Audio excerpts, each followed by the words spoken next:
Terima kasih banyak kepada Pak Haji.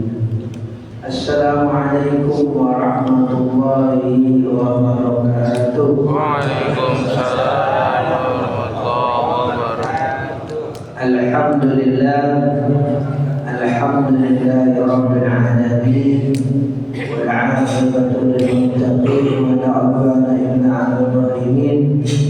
Allahumma shalli wa sallim ala sayyidina wa nabiyyina Muhammadin wa ala alihi al-tahirin wa ashabihi al-akramin wa man tabi'ahum bi ihsanin ila yaumiddin, amma ba'du.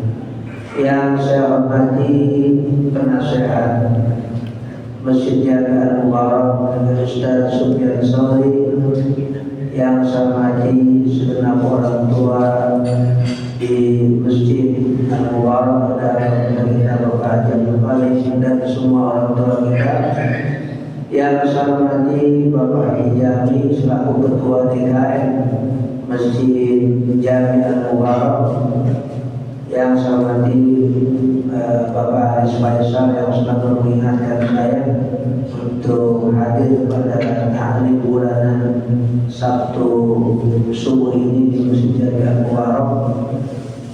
Segenap jamaah bapak-bapak yang dimuliakan oleh Allah Subhanahu wa taala, serta yang saya hormati, serta seluruh kaum muslimin dan juga kaum muslimat, ibu-ibu yang dimuliakan oleh Allah Subhanahu wa taala. Mudah-mudahan kita semua pada pagi hari ini senantiasa dilimpah curahan sehat, nikmat, rahmat, keberkahan oleh Allah Subhanahu wa taala. Semua urusan kita dunia akhirat diberikan segala kemudahan oleh Allah Subhanahu wa taala. Keluarga kita, anak cucu kita dijadikan anak cucu yang salihah oleh Allah Subhanahu wa taala, dan mudah-mudahan asbab hadirnya kita pada pagi hari ini senantiasa kita dilimpahkan keberkahan oleh Allah Subhanahu wa taala, limpahan oleh Allah Subhanahu wa taala. Juga yang sakit semakin baik, mudah-mudahan diberikan kesembuhan oleh Allah Subhanahu wa taala. Tadi yang meninggal ya Bapak Haji Nurali, ya kita doain mudah-mudahan dilimpahkan maghfirah, pengampunan oleh Allah Subhanahu wa taala, dan umur beliau dijadikan satu dari tamu surga Allah Subhanahu wa taala. Umumnya untuk semua keluarga kita, orang tua kita yang telah berpulang ke rahmatullah, semua kita doakan mudah-mudahan beliau-beliau juga dilimpahkan ampunan oleh Allah Subhanahu wa taala, dan semua kubur orang tua kita, keluarga kita yang sudah berpulang ke rahmatullah, kuburnya dijadikan tamu surga oleh Allah Subhanahu wa taala. Ala hadhihi wa ala kulli niyatin salihah wa ala afdal sayyidina Muhammad bin Mustafa Rasulullah sallallahu alaihi wasallam. Al-Fatihah. A'udzu billahi minasy syaithanir rajim. Bismillahirrahmanirrahim. Alhamdulillahi rabbil alamin. Ar-Rahmanir Rahim. Maliki yaumiddin. Iyyaka na'budu wa iyyaka nasta'in. Ihdinas siratal mustaqim. صراط الذين أنعمت عليهم غير المغضوب عليهم ولا الضالين. آمين. Jamaah yang dimuliakan oleh Allah Subhanahu wa taala, tema kita pada kuliah subuh kali ini terkait dengan kemuliaan bulan Muharram, di mana insyaallah beberapa hari lagi kita akan memasuki bulan Muharram, bulan pertama dari kalender Hijriah, kalender Islam yang berdasarkan hijrahnya Rasulullah sallallahu alaihi wasallam. Yang dimuliakan oleh Allah Subhanahu wa taala, bulan Muharram adalah bulan yang kemuliaannya secara tersirat disebutkan di dalam Quran dan secara tersurat disampaikan oleh baginda Nabi Muhammad sallallahu alaihi wasallam, di mana kita baca di dalam surah At-Taubah surah ke-9 ayat 36. Allah Subhanahu wa taala berfirman, "Inna 'iddatash syuhuri 'inda Allahi 12 syahran fi kitabillah yawma khalaqas samawati wal arda minha arba'atun hurum." Dalam ayat 36 surah At-Taubah, Allah berfirman, sesungguhnya jumlah bulan, inna 'iddatash syuhuri 'inda Allah, di sisi Allah, sejak yaum khalaqas samawati wal ardh, sejak Allah Subhanahu wa taala menciptakan langit dan bumi. Kata para ilmuwan, umur dunia, umur semesta itu dari mulai awalnya adalah 13 miliar tahun katanya. 13 miliar tahun. Sampai sekarang kata para ilmuwan, ya. Jadi masih dalam hipotesa, yang masih dugaan saintifik ilmiah. Tapi sebenarnya Allah Subhanahu wa taala yang Maha tahu. Yang pasti dunia ini ada awalnya dan juga berarti ada akhir. Yang tidak awal, yang tidak ada akhir, cuma Allah Subhanahu wa taala. Kullu syai'in halikun illa wajhah.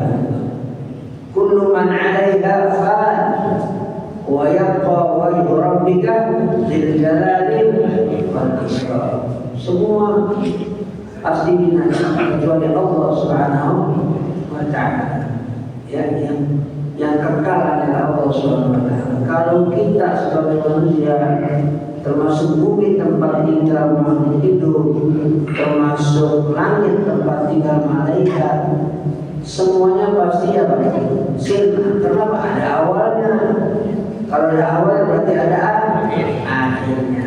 Itu lumrah, ya, sudah menjadi satu kepastian. Tidak ada siapapun yang kekal.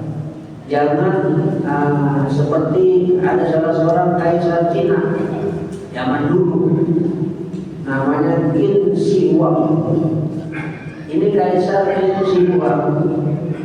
Ya, dalam sejarah Cina dihormati karena kaisar pertama yang menyatukan Cina, namanya Qin Shi Huang. Cuma ini kaisar ada sakit-sakit mentalnya, menjamin, alias kata orang kita mengalami PA. Kenapa dia PA? Kenapa? Ingin abadi, ingin gak mengalami kematian. Ini kaisar namanya Qin Shi Huang. Ya. Akhirnya apa? Dia panggil semua tabib-tabib seluruh daratan Cina, tabib-tabib yang ahli yang bersoleh, untuk membuat ramuan anti mati. Kan PA. Tapi ini kenyataan sejarah. Ternyata ada seorang namanya kaisar Cina Qin Shi Huang yang berjasa menyatukan Cina sampai sekarang. Cina bisa bersatu karena kaisar ini. Dia mengumpulkan semuanya, minta dibikinkan ramuan-ramuan anti mati. Tapi ternyata apa takdir Allah Subhanahu wa taala buat dia? Justru dia matinya di tangan yang bikin ramuan. Jadi ada salah seorang tabib yang PA juga. Karena seorang yang melihat rajanya PA, dia ikut PA. Ini raja PA, masa apa minum ramuan biar membantu matian teman kita. Hanya apa sekalian aja dia bikin ramuan dikasih racun. Maka itu kaisar ya mati. Jadi mati di tangan yang bikin apa? Ramuan sendiri. Takdir Allah Subhanahu wa taala pesannya buat kita, ya, bahwa setiap makhluk hidup itu pasti punya awal dan punya akhir. Tapi bagi seorang muslim bukan itu yang terpenting, isinya. Wa tazawwadu fa inna khairaz zadi taqwa. Itu kan ayat dalam surah Al-Baqarah ayat 197. Wa tazawwadu fa inna khairaz zadi taqwa. Kita disuruh menyiapkan bekal, tapi Allah mengingatkan bekal yang terbaik bukan kita bawa emas dan kuburan, dicolong orang, bawa uang, bawa hadiah. Sebaik-baik bekal adalah ketakwaan kita kepada Allah Subhanahu wa taala. Mudah-mudahan hadirnya kita pada pengajian kuliah subuh kali ini dicatat sebagai amal soleh oleh Allah dan termasuk bekal takwa yang memang oleh Allah Subhanahu wa taala diperintahkan kepada kita selaku umat Islam. Yang dimuliakan oleh Allah Subhanahu wa taala itu ayat terkait kemuliaan bulan di mana kita akan menyongsong, yaitu bulan Muharram. Yang dikatakan dalam Quran ayat 36 tadi, minha arba'atul huruf. Dari 12 bulan ada 4 bulan namanya bulan Huruf, itu disebut huruf dalam Quran. Allah tak menyebutkan 4 bulan yang huruf ini, tapi disebutkan oleh Rasulullah SAW dalam hadis yang sahih, riwayat Imam Bukhari dan juga riwayat Imam Muslim. Apa itu 4 bulan ini? Dzulqa'dah, 1, 2, Dzulhijjah. Kita sekarang berada di akhir bulan Dzulhijjah, bulan baru, bulan Muharram. Yang keempat bulan Rajab. Karena itu bulan Muharram ditetapkan oleh Sayyidina Umar bin Khattab ketika beliau menjadi khalifah sebagai awal penanggalan kalender Hijriah yang berdasarkan perputaran bulan. Di zaman Nabi Muhammad SAW nggak ada kalender Hijriah kan? Di zaman Nabi Muhammad SAW ini mesti kita tahu semuanya, ya. Sebab nanti ada di ujung saya ingin menyampaikan terkait tata cara kita punya mindset, ya, punya cara pandang terhadap agama ini. Ini kalender Hijriah tidak ada di zaman Nabi Muhammad SAW. Tidak pernah dipesan oleh Rasulullah SAW. Tidak pernah disuruh oleh beliau. Tidak pernah diwasiatkan oleh beliau. Sama sekali. Ini kalender Hijriah yang sekarang 1447, insya Allah minggu depan sudah masuk 1448, adalah inisiatif para sahabat Rasulullah SAW. Inisiatif para sahabat, ide para sahabat, murni dari para sahabat. Tidak ada nabi. Bahkan di zaman Abu Bakar tidak ada kalender Hijriah. Di zaman Khalifah Sayyidina Abu Bakar sampai beliau meninggal tidak ada namanya kalender Hijriah. Ini inisiatif para sahabat. Awalnya kalau bahasa sekarang ada triggernya. Ada seorang sahabat namanya Abu Musa al-Ash'ari. Abu Musa al-Ash'ari curhat kepada Sayyidina Umar. Pada Khalifah, engkau sering menulis surat, ya, ke daerah sini, ke gubernur ini, ke gubernur itu. Tapi itu surat yang mengirimkan kagak ada tanggalnya. Nanti orang bingung ini surat kapan? Surat kapan ini? Minggu lalu ya minggu kapan? Minggu lalu itu minggu kapan? Tanggal berapa? Bulan apa? Akhirnya Umar menyadari kalau begitu mengatakan hadis ya bikin tangan. Para sahabat Rasulullah SAW dikumpulkan oleh Sayyidina Umar bin Khattab radhiyallahu anhu. Bagaimana ini? Kapan kita memulai penanggalan yang punya kita? Kalau orang Kristen tidak punya penanggalan Masehi, ya namanya tahun Gregorian, ya Januari sampai Desember. Kita belum punya. Kita mau pakai apa? Hitungnya bagaimana dan dari mana? Sahabat mengusulkan kita hitung dari kelahiran Rasulullah SAW awalnya. Tapi disangka oleh para sahabat, lah kok dari kelahiran Nabi? Ini kan bukan agamanya manusia, ini agama Allah Subhanahu wa taala. Masa hitungnya dari kelahiran Rasulullah SAW? Ini bukan agama Nabi Muhammad. Artinya Nabi Muhammad sebatas Rasul yang memberikan pesan dari Allah Subhanahu wa taala. Ini hakikatnya agama Allah Subhanahu wa taala. bukan dibikin oleh Nabi Muhammad SAW.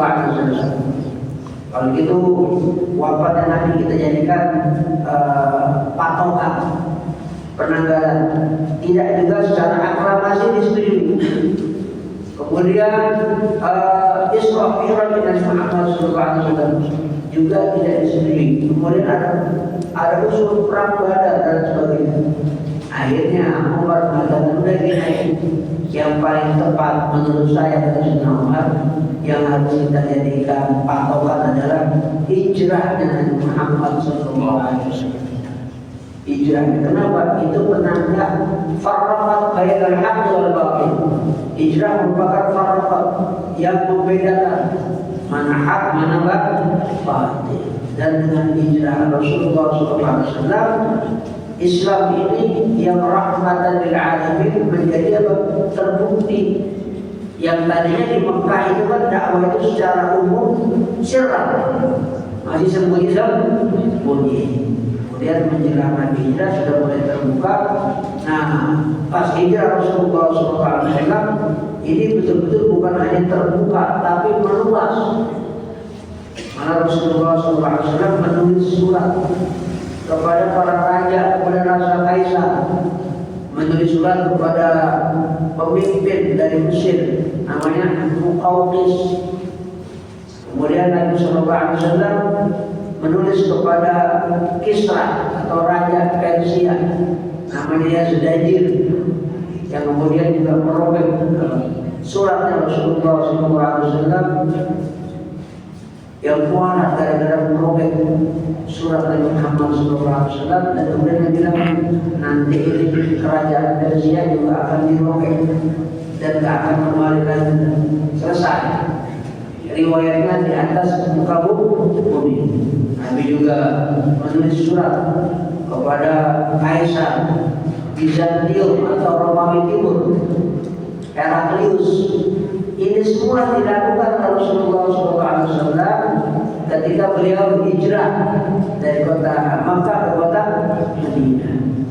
Itulah yang kemudian disepakati oleh para sahabat, hijrahnya Rasulullah SAW sebagai patokan kalender umat Islam. Akhirnya 1 Hijriah, 2 Hijriah, sampai sekarang tak terasa kita sudah sampai 1447 menuju 1448. Berarti tinggal 2 tahun lagi 1400 ya 1050 ya 1450 nggak terasa ya. Mudah-mudahan meskipun tahun terus berganti, kita semuanya diberikan limpahan rahmat oleh Allah Subhanahu wa taala.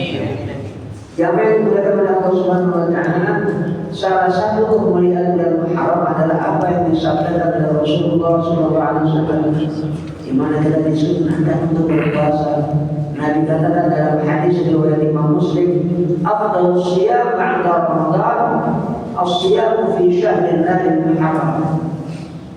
Puasa yang paling utama setelah kita puasa wajib di bulan Ramadan adalah puasa di bulan Muharram.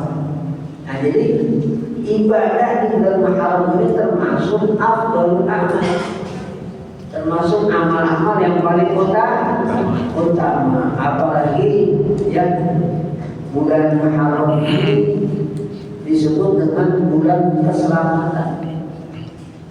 Ini bulan Muharram, bulan keselamatan, karena seluruh para nabi yang diberikan ujian oleh Allah Subhanahu wa taala dalam kehidupan beliau ternyata diselamatkan di bulan Muharram, tepatnya pada hari disebut hari Asyura, di mana kita disunnahkan oleh Rasulullah SAW untuk berpuasa pada hari Asyura tanggal 10 Muharram.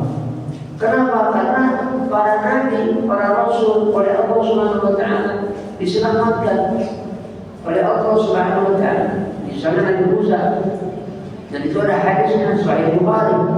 Ya, kata Rasulullah SAW, dzaka yaumun najjallahu Musa min Fir'aun. Itu hari Asyura adalah hari di bulan Muharram di mana Allah menyelamatkan Nabi Musa dari kejaran Fir'aun. Dan ternyata bukan hanya Nabi Musa, para nabi semuanya diselamatkan oleh Allah Subhanahu wa taala. Ya, pada 10 Muharram di bulan Muharram pada hari Asyura misalnya Nabi Isa alaihissalam diangkat oleh Allah Subhanahu wa taala, diselamatkan dari pembunuhan tentara Romawi Timur di Zanzibar juga pada hari Asyura. Allah selamatin pada hari Asyura. Nabi Yusuf alaihissalam diselamatkan oleh Allah Subhanahu wa taala, dikeluarkan dari sumur, diangkat itu oleh pedagang yang tentu semua atas takdir Allah Subhanahu wa taala juga pada hari Asyura. Kemudian mendaratnya dengan selamat kapalnya Nabi Nuh alaihissalam, ya, di bukit namanya Bukit Judi atau sekarang namanya Pegunungan Ararat juga pada Asyura pada bulan Muharram. Nabi Ayub alaihissalam yang Allah uji melalui sakit seperti itu yang berat juga diberikan kesembuhan oleh Allah Subhanahu wa taala pada bulan Muharram pada hari Asyura. Dan nabi-nabi yang lain, Nabi Yunus, ya, yang ditelan atau dimakan oleh ikan, kemudian diselamatkan dari dikeluarkan lagi maksudnya dari dalam perut ikan, itu juga pada hari Asyura pada bulan Muharram. Nabi Ibrahim alaihissalam diselamatkan oleh Allah Subhanahu wa taala dari kobaran api yang membakar kemudian menjadi dingin jadi adat. Itu juga pada bulan Muharram pada hari Asyura. Jadi punya makna yang sangat luar biasa. Ya, mudah-mudahan kita, ya, yang punya beragam persoalan atau mungkin kita ada yang dikasih ujian sakit, ya, atau mungkin masalah yang mendera pribadi kah, keluarga kah, sosial kah, bisnis kah, dan lain sebagainya, kita semuanya pasti punya masalah dengan beragam pernak-perniknya, nuansanya, persoalannya, ada yang kecil setengah gede, ya. Mudah-mudahan dengan keberkahan akan datang yang Muharram, semua urusan kita, semuanya persoalan hidup kita, semua kesulitan hidup kita diberikan jalan keluar oleh Allah Subhanahu wa taala. Kenapa? Dengan datangnya bulan Muharram, dengan keberkahan bulan Muharram. Ya, nah ini penting buat kita semuanya, ya. Karena itu para tokoh atau para ulama termasuk di Bekasi biasa mentradisikan ada namanya paling doa akhir tahun, ya, menjelang maghrib habis asar, kemudian habis maghrib ada lagi doa awal tahun, ya, dalam rangka kita minta kepada Allah Subhanahu wa taala. Yang akhir kemarin mudah-mudahan dosa kita semuanya dihapus oleh Allah Subhanahu wa taala. Yang awal mudah-mudahan ini adalah langkah baru buat diri kita ketika kita melangkah masuk di bulan baru, tahun baru, sampai akhir tahun lagi mudah-mudahan semuanya jadi baik. Itu harapan kita. Jangan kita orang Islam ini terbalik. Kalau Desember lagi ramai, waduh, petasan, bakar buaya, bakar ini, bakar itu macam-macam, ya Allah, ya. Nah, itulah tipuan setan, ya. Yang bukan miliknya dianggap miliknya, padahal itu terkait dengan akidah, terkait dengan agama tertentu. Orang-orang Nasrani, ya, menyambut tahun baru silakan. Tapi kalau kita jangan, bahkan menurut saya itu sesuatu yang haram untuk kita rayakan. Ini tahun baru Islam, ya, ya biasa-biasa, doa kagak, apa kagak. Malah ada sebagian orang Islam yang ngatain bid'ah. Ada yang kisah, tahun Hijriah aja itu tidak ada di zaman Nabi Muhammad SAW. Jadi kita bukan ikutin Nabi, ikutin para sahabat Rasulullah SAW. Tapi Nabi memberikan garansi, Nabi memberikan jaminan. Kalau ikutin sahabat, ikutin para khulafaur rasyidin, ikutin Sayyidina Abu Bakar, Umar, Utsman, Ali, itu sama aja kita ikutin Rasulullah SAW. Bukan kata saya, kata Nabi. Nabi mengatakan alaikum bi sunnati wa sunnatil khulafa'ir rasyidin. Coba kita perhatikan, Nabi mengulang kata 2 kali. Kata apa dia ulang kata sunnah? Alaikum bi sunnati. Adalah kalian ikut sunnah ajaran. Yang kedua, wa sunnatil khulafa'ir rasyidin. Dan kalian kudu, kalian harus, kalian wajib mengikuti sunnah khulafaur rasyidin. Jadi nyebut khulafaur rasyidin kata sunnah. Maksud Nabi Muhammad SAW bahwa yang dilakukan oleh para sahabat itu tidak mungkin melenceng dari apa? Sunnah Rasulullah SAW. Jadi Nabi menggaransi, Nabi menjamin. Karena itu kita semua punya kewajiban untuk ikut jawab sunnah para sahabat. Karena ikuti ya sunnah para sahabat, otomatis ikuti apa? Sunnah Rasulullah SAW. Nah, ini penting buat kita terkait dengan Muharram ini, ya, agar kita paham bicara soal sunnah. Agar kita paham bagaimana cara mengikuti Rasulullah SAW. Kalau kita bicara kembali ke zaman Nabi Muhammad SAW, ini banyak hal yang kita lakukan tidak ada di zaman Nabi Muhammad SAW yang menyangkut ibadah. Saya nggak ngomong naik mobil, naik motor, enggak. Ya, itu nggak ada zaman Nabi. Tapi saya nggak ngomongin itu masalah dunia. Yang saya maksud adalah masalah agama. Yang sudah kita laksanakan sekarang ini tidak ada di zaman Nabi Muhammad SAW. Tidak dilakukan oleh Nabi Muhammad SAW. Tidak diucapkan oleh Rasulullah SAW. Tidak diamanahkan, tidak dipesankan, tidak diwasiatkan, tidak disuruh. Apa contohnya?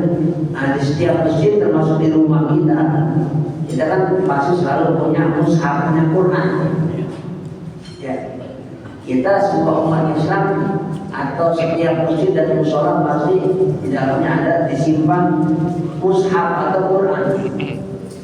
Mushaf yang ada di samping kita dari dalam masjid ini nggak pernah ada di zaman Nabi Muhammad SAW. Nggak ada. Di zaman Nabi orang-orang para sahabat dia baca Quran dari hafalan atau dari catatan yang berjejer. Ada yang di kertas papirus, ada yang di pelepah kurma, ada yang di kulit kambing. Ada dengan cara begitu para sahabat baca Quran di zaman Nabi Muhammad SAW. Belum ada Quran kayak yang sekarang kita lihat. Nah, ini kita mesti paham. Gak ada Quran, gak ada mushaf yang butuh 30 juz di zaman Nabi Muhammad SAW. Dan menariknya Nabi mau meninggal gak nyuruh juga. Gak disuruh sebentar ya, kalau aku meninggal ya nanti ayat, nanti surah kumpulin bikin jadi satu kayak yang sekarang kita lihat. Nabi gak nyuruh juga. Makanya ketika Rasulullah wafat diganti oleh sahabat Abu Bakar As-Siddiq, itu Umar datang menjumpai Sayyidina Abu Bakar. Kata Umar kepada Sayyidina Abu Bakar, ya Abu Bakar, lau jama'at al-Quran fi mushafin. Wahai Abu Bakar, ya tidaklah kau kumpulkan ini Quran dalam satu mushaf. Ya, apa jawab Sayyidina Abu Bakar? Sayyidina Abu Bakar tidak khalifah tidak terima, nolak usul dari Umar bin Khattab. Kata Abu Bakar di hadapan Umar, ya Ammar, lam af'al ma lam yaf'alhu Rasulullah sallallahu alaihi wasallam. Saya tidak akan melakukan yang tidak dilakukan oleh Rasulullah sallallahu alaihi wasallam.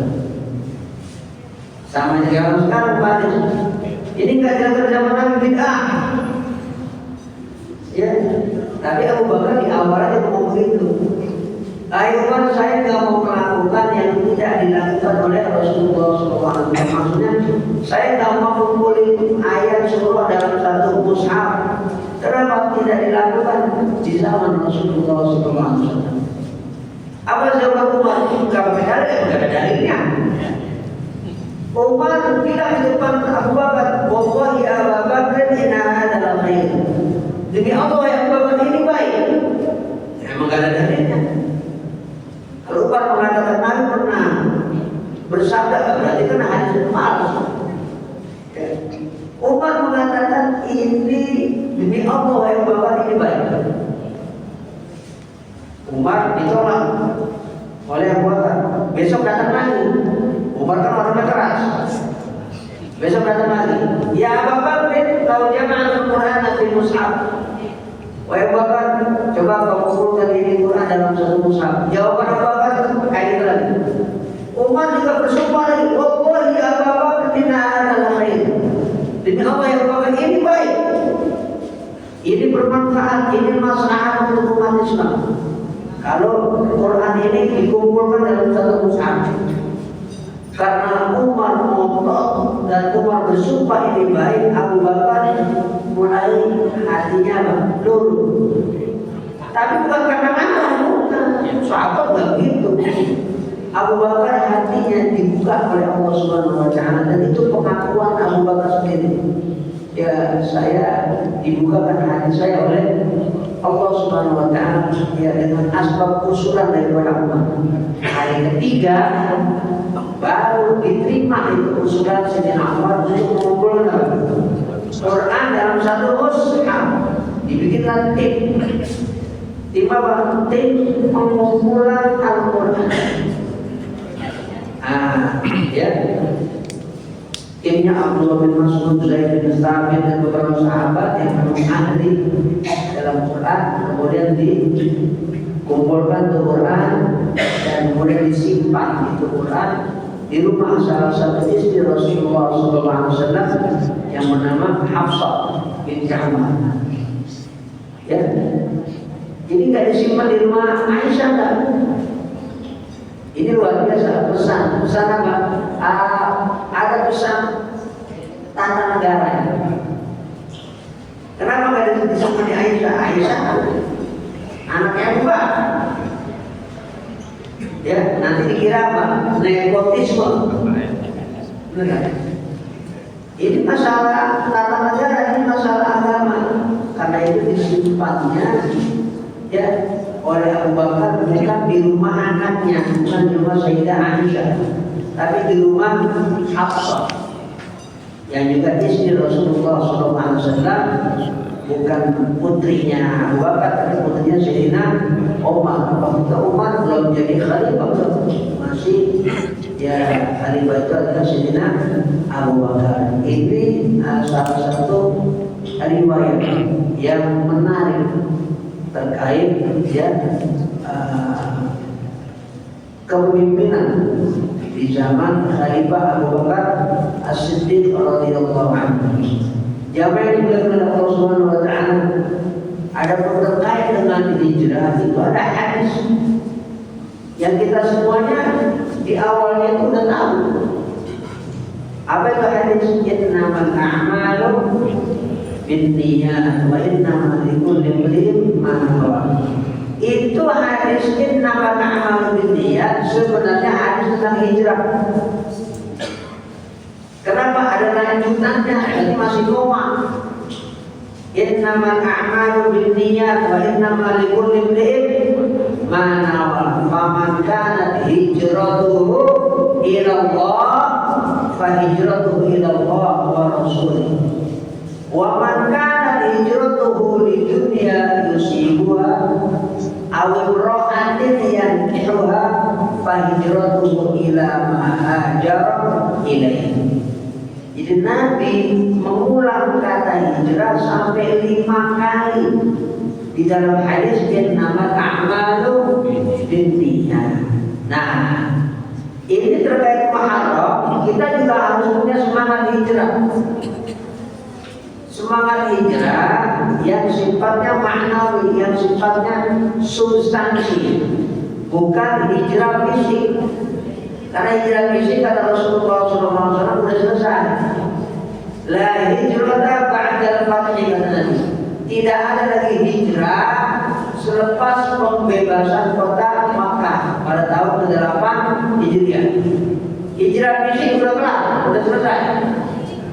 Tapi yang belum selesai, artinya terus berlangsung sampai hari kiamat adalah hijrah yang sifatnya non fisik.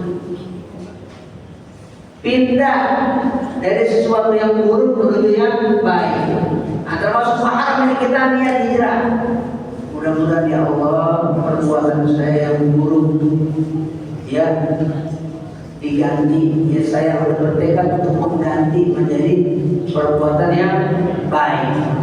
Mudah-mudahan ya Allah niat saya yang masih belum lillahi ta'ala, apakah masjidnya atau ngajinya atau infaknya atau sedekahnya atau lain-lainnya, mudah-mudahan dengan masuknya Muharram ya Allah saya bertekad segala perbuatan saya semua saya niatkan karena Allah.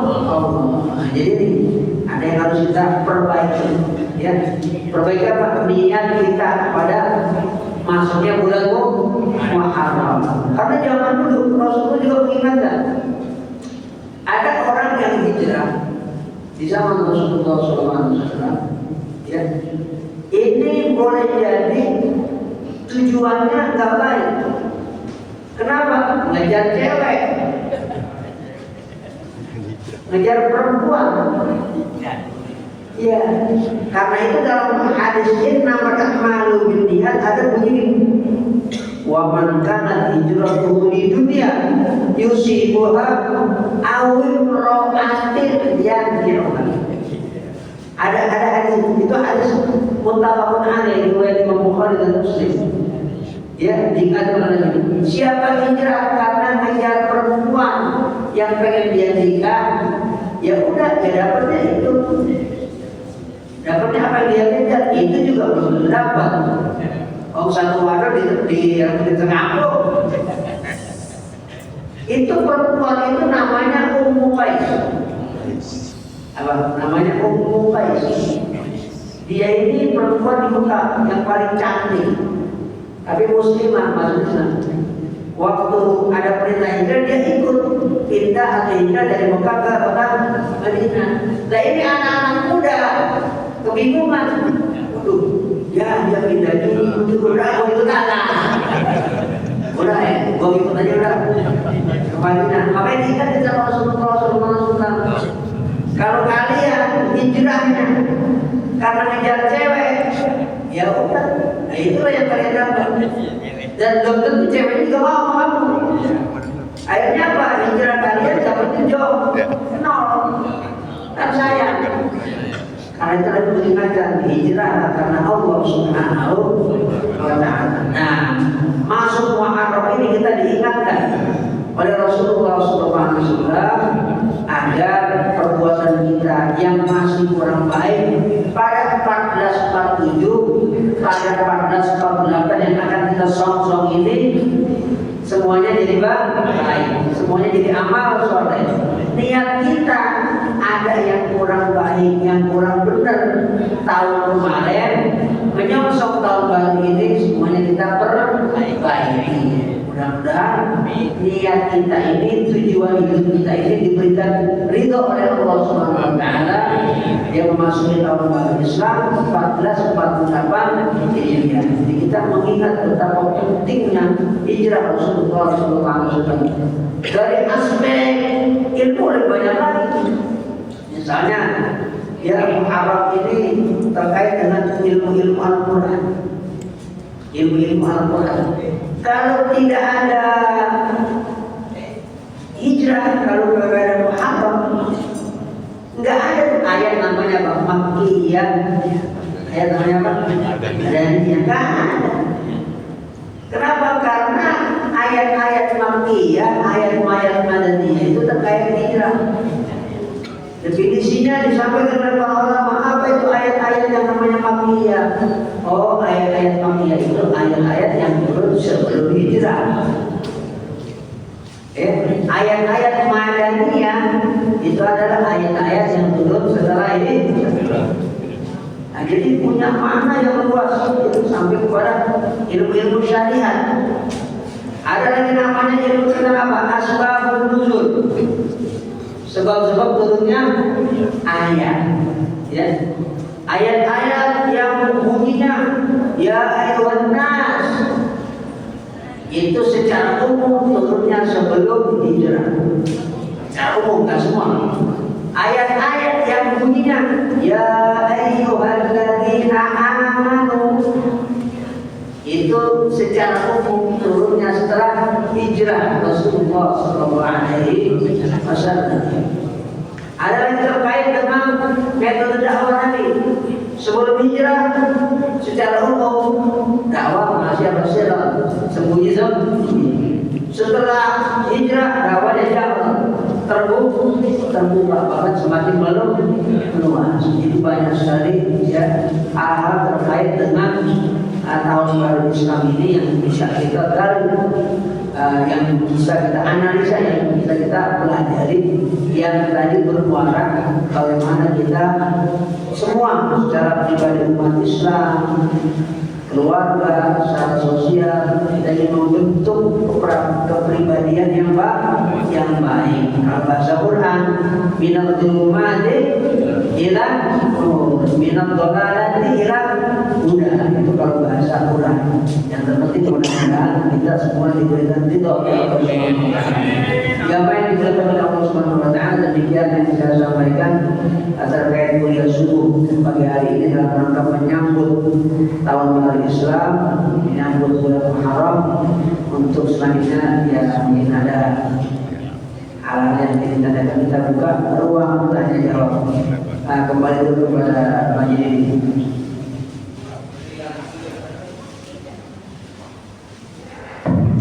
Ya, sekarang jawab saya mungkin ada yang ditanyakan. Pakai mungkin kesempatan untuk tanya jawab. Ibu, mungkin ada yang menanya. Ibu, ada yang boleh tanyakan terkait tahun baruan? Mungkin dari Pak Haji Bawan Ismawan ada yang boleh tanyakan.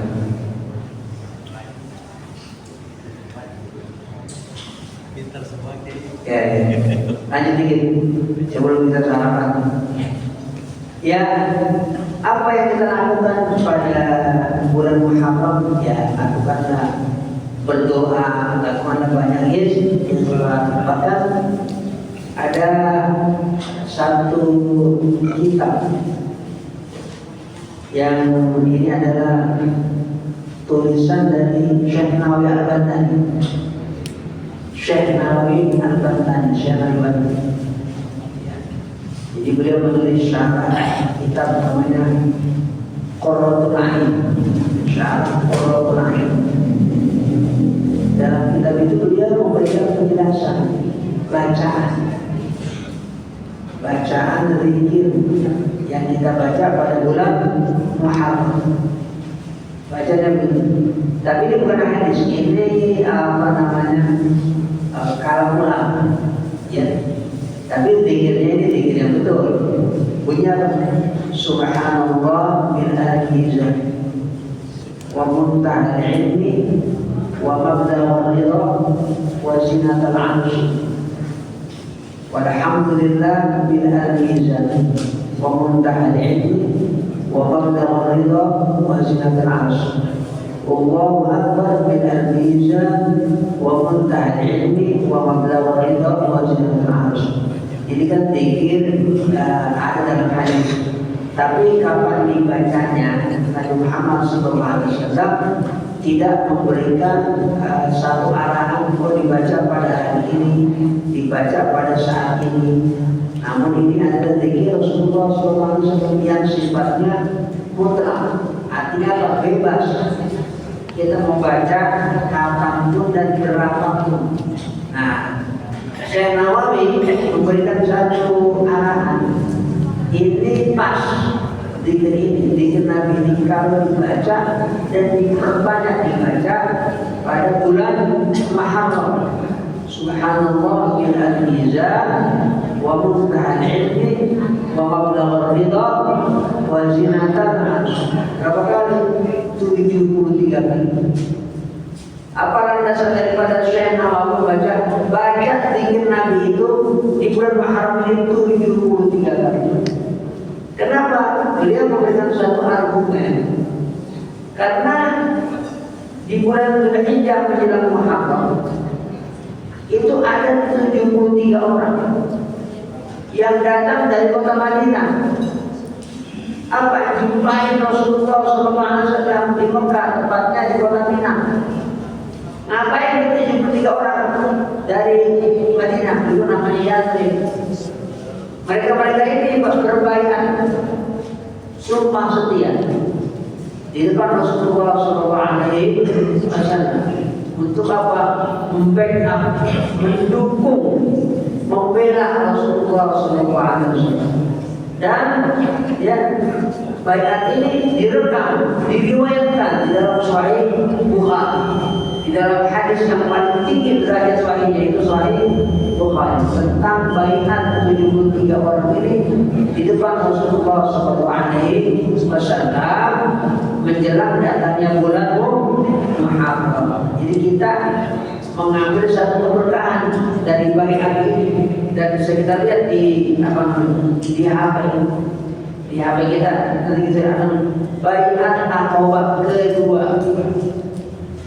Baiat Aqabah kedua bisa kita lihat di bisa Google. Baiat Aqabah kedua, ya, itu adalah janji setia orang-orang Madinah kepada Rasulullah SAW. Jumlahnya 73 orang. Nah, mudah-mudahan kita membaca ya zikir sejumlah itu, kita ini menjadi pembela ajaran Rasulullah SAW seperti 73 orang yang sudah membela dia sampai titik darah yang terakhir ya ajaran yang dibawa oleh Rasulullah SAW. Baiklah, demikian yang saya sampaikan. Ya, kalau ada pertanyaan, jawab ya, Beb. Assalamualaikum warahmatullahi Waalaikumsalam warahmatullahi wabarakatuh. Anu Kiai, Baik. Apakah ada kaitannya antara bulan Muharram dengan Lebaran anak yatim? Oh iya. Terima kasih. Assalamualaikum warahmatullahi wabarakatuh. Ya sebenarnya Lebaran ya cuma dua, Idul Fitri sama Idul Adha. Nah kalau ini namanya Lebaran anak yatim tradisi aja. Tradisi. Meskipun secara hadis ada masyhur siliyati pada hari Asyura, ya kesunahan mengusap kepala anak yatim ketika datangnya hari Asyura, itu ada hadisnya, ya. Tapi bicara Lebaran yaitu tradisi Indonesia, tradisi Indonesia mungkin ya itu dilandaskan pada sejarah terbunuhnya Sayyidina Husain pada saat peristiwa namanya Karbala. Peristiwanya sejarah betulan ada. Itu kan terjadi pada tanggal 10 Muharram. Cucu Nabi yang namanya Husain bin Ali dibunuh, dibunuh di satu tempat namanya Karbala. Karena dia mati punya anak masih kecil, usia 5 tahun, masih jadi yatim. Namanya Ali Zainal Abidin. Jadi Ali Zainal Abidin itu yatim, ya.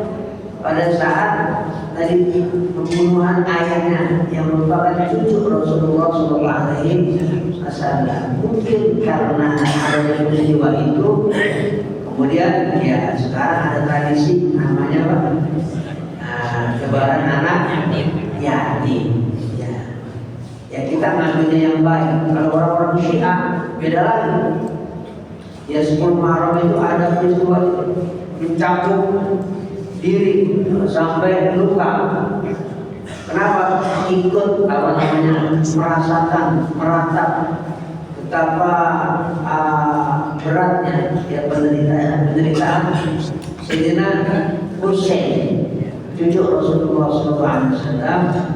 Di saat terjadi peristiwa Karbala tanggal 10 Muharram, gitu ya, terkait dengan lebaran anak yatim. Tapi kalau kita melakukan nggak masalah, kita lihat inti ajarannya, bukan kita berputar pada kulitnya. Ya kita lihat aja, menyantuni anak yatim kan baik, gitu kan, pelan. Jadi jangan kita lihat kulitnya, kita lihat isinya. Isinya apa? Menyantuni anak yatim. 10 Muharram kita ambil sebagai momentum. Itu aja. Ya. Kalau kita berdebat ini salah, ini tidak, nanti malah berantem. Ya, warin kagak, ibu dia dan saya. Sayang energi kita sebagai umat Islam. Baik, ada lagi. الفاتحة. أعوذ بالله من الشيطان الرجيم. بسم الله الرحمن الرحيم. الحمد لله رب العالمين الرحمن الرحيم مالك يوم الدين. إياك نعبد وإياك نستعين اهدنا الصراط المستقيم صراط الذين أنعمت عليهم غير المغضوب عليهم ولا الضالين. أستغفر الله العظيم ولك الحمد والمعبود. اللهم صل وسلم على سيدنا محمد وعلى آله. اللهم اغفر لنا ولوالدينا ولمشايخنا ولجميع المسلمين والمسلمات والمؤمنين والمؤمنات الأحياء منهم والأموات. اللهم أصلح ذات بيننا، اللهم علق بين قلوبنا. ربنا آتنا من لدنك رحمة وهيئ لنا من أمرنا رشدا. ربنا آتنا في الدنيا حسنة وفي الآخرة حسنة وقنا عذاب النار. وصلى الله على سيدنا محمد وعلى آله وصحبه وسلم والحمد لله رب العالمين. والسلام عليكم ورحمة الله وبركاته.